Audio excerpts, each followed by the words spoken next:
So in this video we are going to discuss about the content or you can say the layout of the report कि basically research report का layout क्या होता है या content क्या होता है. So अगर हम देखें एक layout या content को तो वो तीन parts में divided होता है. The first is your preliminary section, the next is your main body and the last is your reference section. Okay.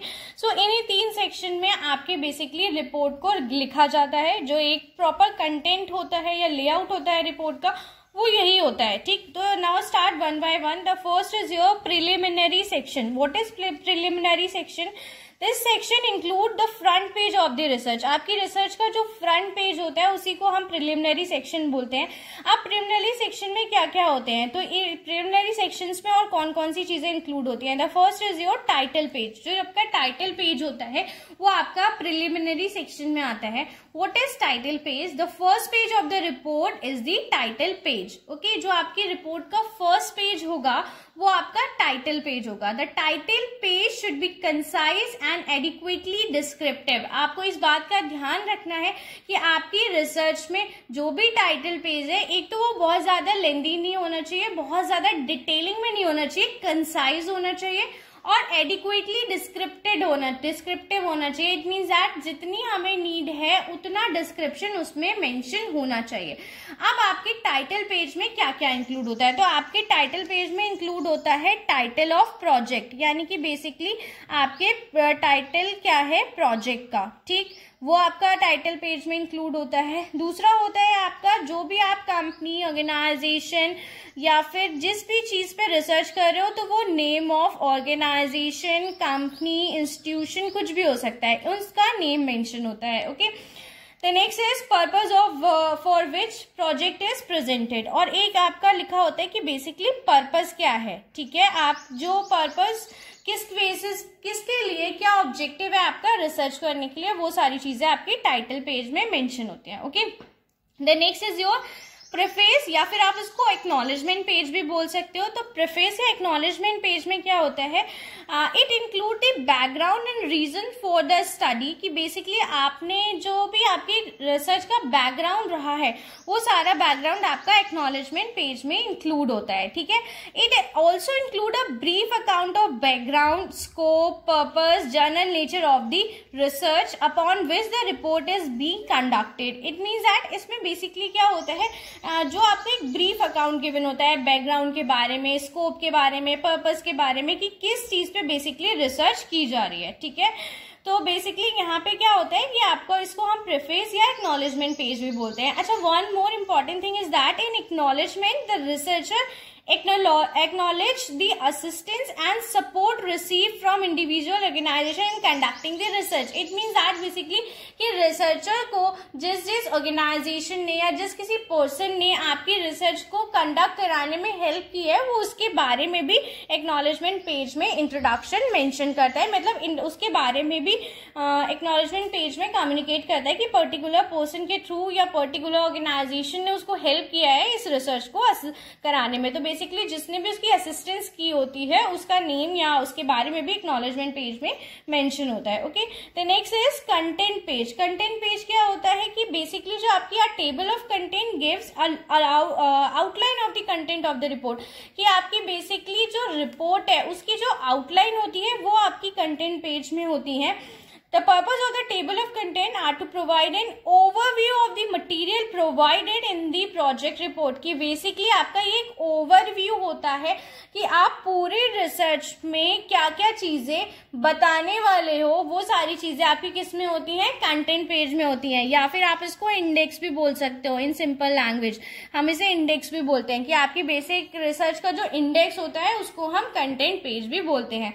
List of tables की मैं बात करूं अगर, तो आपकी रिसर्च में जितनी भी लिस्ट टेबल्स आपने अलॉट कर रखी है, जो भी आपने टेबल्स बनाई हुई है उन सब के बारे में जो नॉलेज होती है वो आपकी लिस्ट ऑफ टेबल में गिवन होती है कि पर्टिकुलर रिसर्च रिपोर्ट में कौन कौन सी टेबल गिवन है और कौन कौन से पेज नंबर पे उन टेबल्स को गिवन किया गया है. ओके. सो आई होप यहाँ पे आपको प्रिलिमिनरी सेक्शन इतना सेक्शन क्लियर हुआ. Okay. Now comes to the main body की जो आपकी रिसर्च होती है उसकी मेन बॉडी क्या होती है. मेन बॉडी में सबसे पहली हेडिंग होती है इंट्रोडक्शन. ओके. इंट्रोडक्शन में हम क्या करते हैं, इंट्रोडक्शन जो होता है वो आपकी रिपोर्ट का सबसे मेन पार्ट होता है, just because the purpose of introduction is to introduce the research project to the readers, कि आपके बेसिकली जो भी रिसर्च का प्रोजेक्ट है वो क्या है उसको रीडर से इंट्रोड्यूस कराना आपका किस में होता है, इंट्रोडक्शन में होता है, ठीक है।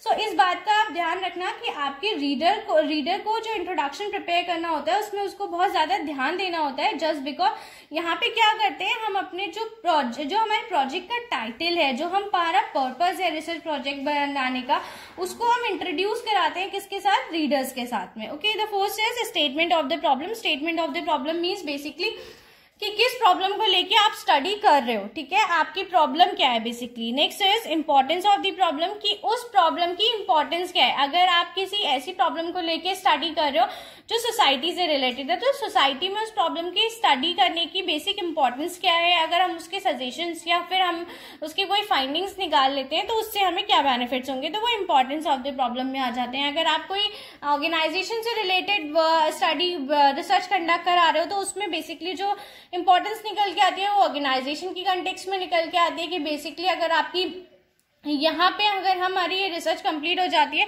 तो हमारे इससे क्या फायदे होंगे, तो ये आपकी इंपॉर्टेंस में आ जाता है। Next is important assumption and limitations. आपने अपनी रिसर्च में कौन कौन से इंपॉर्टेंट अजम्पशंस को लेके आप रिसर्च कंडक्ट करा रहे हो उसकी डिटेलिंग भी आप मेन बॉडी में देते हो। तो next is objective of this study. Objective of this study means आपकी बेसिक रिसर्च को कंडक्ट कराने का मेन ऑब्जेक्टिव या फिर पर्पस क्या है उसके बारे में आप यहाँ डिटेल में बताते हो। यहाँ पे हमने टाइटल पेज में पर्पस को एक बार डिस्कस किया और वहां पे जो पर्पस बताया जाता है वो एक शॉर्ट व्यू में बताया जाता है, इन शॉर्ट डिटेल किया जाता है। यहाँ पे जो आप ऑब्जेक्टिव ऑफ स्टडी लिखोगे ये आप बिल्कुल डिटेलिंग में लिखते हो, डिस्क्रिप्टिव मैनर में लिखते हो कि आपके प्रॉपर ऑब्जेक्टिव्स क्या है किसी भी रिसर्च को कंडक्ट कराने के लिए। Okay, The next is your definition and explanation of important terms। अगर आपने अपनी रिसर्च में कुछ important definitions कोड करी है या कुछ important explanation आप दोगे तो जो important terms हैं, जो बेसिक आपने कुछ terms का यूज किया जो बहुत ही important है आपके रिसर्च में, तो उन terms के रिगार्डिंग जो भी definition होती है या जो भी explanation होती है वो आप इस हेड में मेंशन करते हो।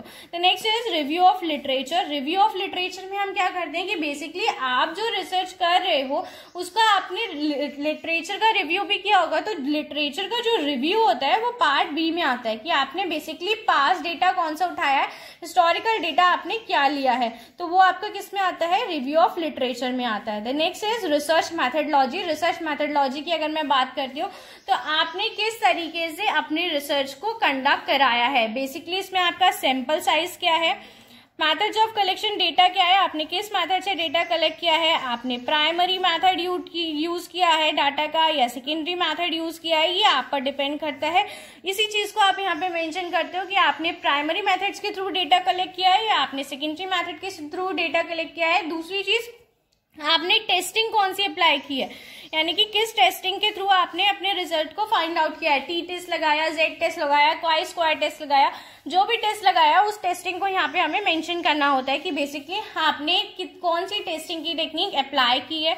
सैंपल साइज आपने कितना लिया है कि आपका सैंपल नंबर जो आपका सैंपल साइज होगा उसका आपको यहाँ पे बेसिकली अगर आपने 50 लोगों पे रिसर्च की है तो आपका सैंपल साइज 50 हो जाता है, अगर आपने 100 लोगों पे रिसर्च की है तो आपका सैंपल साइज 100 हो जाता है। तो यहाँ पे वो आपको मेंशन करना पड़ेगा कि आपका सैंपल साइज क्या है, आपका मेथड्स ऑफ कलेक्शन डेटा क्या है, प्राइमरी मेथड्स के थ्रू कर रहे हो, सेकेंडरी मेथड के थ्रू कर रहे हो, वो चीजें आपको यहाँ मेंशन करनी पड़ेगी।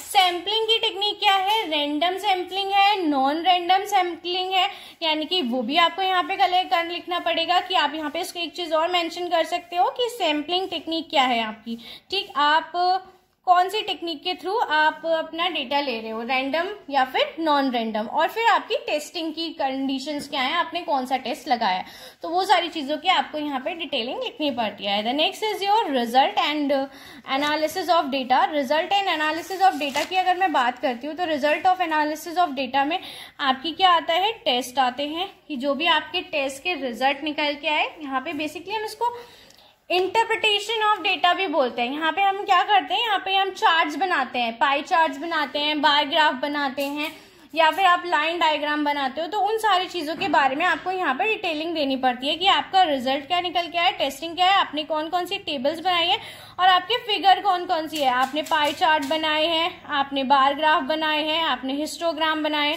जो भी बनाए हैं उन सबकी डिटेलिंग आपको यहाँ पे देनी पड़ेगी। ओके, और यहाँ पे उन सारी चीजों को बना के शो किया जाता है एंड साइड बाय साइड उनका इंटरप्रिटेशन भी शो किया जाता है कि पर्टिकुलर पाई चार्ट क्या शो कर रहा है या पर्टिकुलर बार ग्राफ क्या शो कर रहा है। सो ये चीज आपकी किसमें आती है, result and analysis of data में आती है। The next is your summary. Summary में हम बेसिकली क्या लिखते हैं, समरी में हम अपने सजेशंस लिखते हैं, रिकमेंडेशंस लिखते हैं, फाइंडिंग्स लिखते हैं कि हमने बेसिकली इस पूरे रिसर्च से क्या समराइज किया, क्या हमारी समरी निकल के आई कि हमें रिसर्च में क्या सजेशंस देने हैं, क्या हमारी रिकमेंडेशन थी, क्या फाइंडिंग्स थी, वो सारी चीजें आपकी समरी में आ जाती हैं।